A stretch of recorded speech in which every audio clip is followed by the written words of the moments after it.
And the way we see it, that ultimately to drive financial inclusion, you need to have identity inclusion. And to have identity inclusion, you need to have addressing inclusion.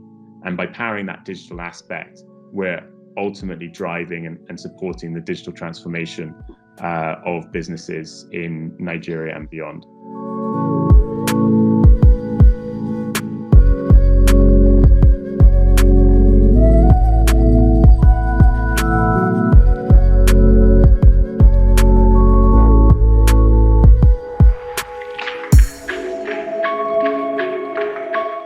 OkHi is a smart addressing system, and our mission is to enable the 4 billion people in the world who don't have an address to be included.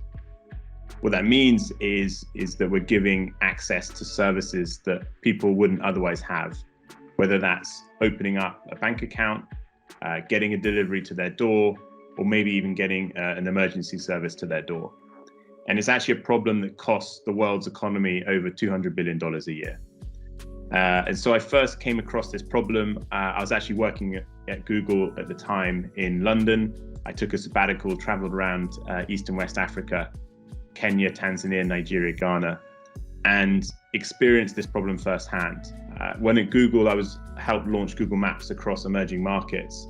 And I realized that there was a mismatch in the addressing system and the quality of Google Maps, in a market like, say, Nigeria versus the UK. But when I was on the ground, I experienced this firsthand. And whether it was me trying to open up get a SIM card and having to verify my address, or whether it was getting a Jumia delivery, I realized that this is a huge problem, not just for Nigeria and Africa, but actually the whole world. And so that's basically why I quit and co-founded OkHi over 7 years ago. Today we're launched in Kenya and Nigeria. And it's really just the beginning. And one of the reasons why we call the business OkHi is that if there's any two English words that people know anywhere in the world, it's okay and hi. And given the global opportunity and problem that we're trying to solve, we thought that was very fitting for a name to call the business.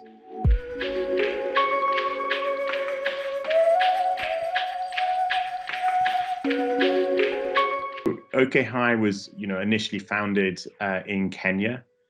Today, we are sort of technically registered in the UK with Kenyan and Nigerian subsidiaries. And we have over 16 employees spanning across 4 countries: Nigeria, Kenya, Ethiopia, and the UK.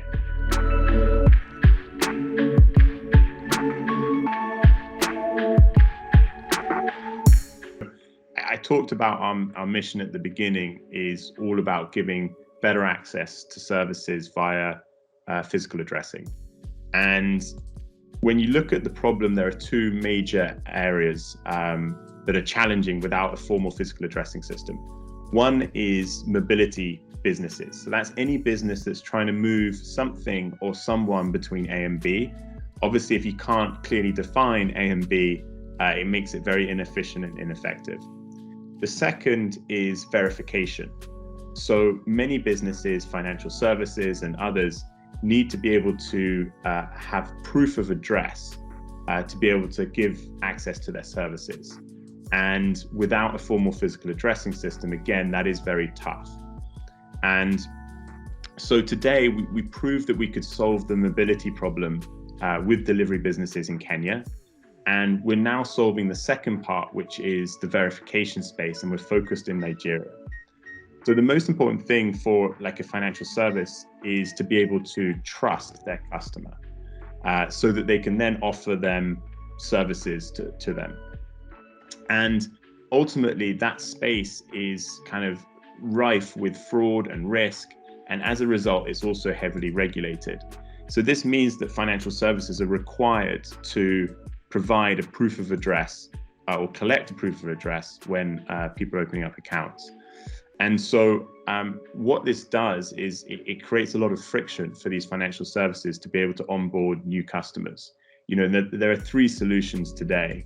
One is utility bills. So a bank will ask you to have a utility bill with your address in the last 3 months? Well, the biggest problem here is that 60% of adults, even banked adults, don't have utility bills.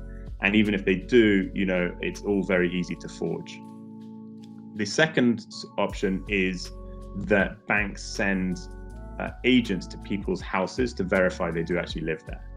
Now, that actually costs up to 2,000 naira, $4, and can take weeks. So really ineffective and inefficient. The third solution is that they do nothing, and they basically don't do the physical or address verification, and they take on a regulatory risk. So none of those are decent solutions that enable a financial service to scale and grow their business.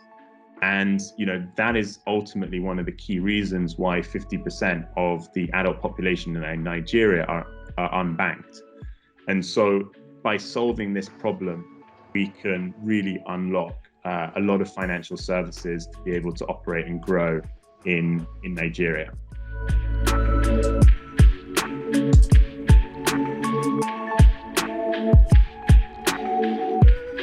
We are basically helping to drive the digital transformation that we're seeing. Financial services are moving from in-branch services to digital apps.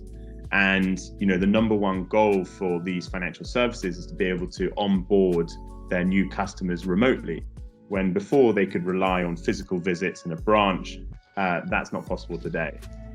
And there are some great solutions that enable these financial services to do a lot of parts of the digital onboarding. For example, Smile Identity is a business that enables you to match, a selfie of yourself with your ID card and manage the identity sort of aspect of a KYC service. And the biggest challenge right now is that, the address verification is still analog. Those two methods that I mentioned, utility bills and physical agents, is analog methods. And so what we're doing is we're creating a digital solution for that, which can enable a financial service to be fully digital. And that basically unlocks a huge amount of potential for the market. And the way we see it, that ultimately to drive financial inclusion, you need to have identity inclusion. And to have identity inclusion, you need to have addressing inclusion. And by powering that digital aspect, we're ultimately driving and supporting the digital transformation of businesses in Nigeria and beyond.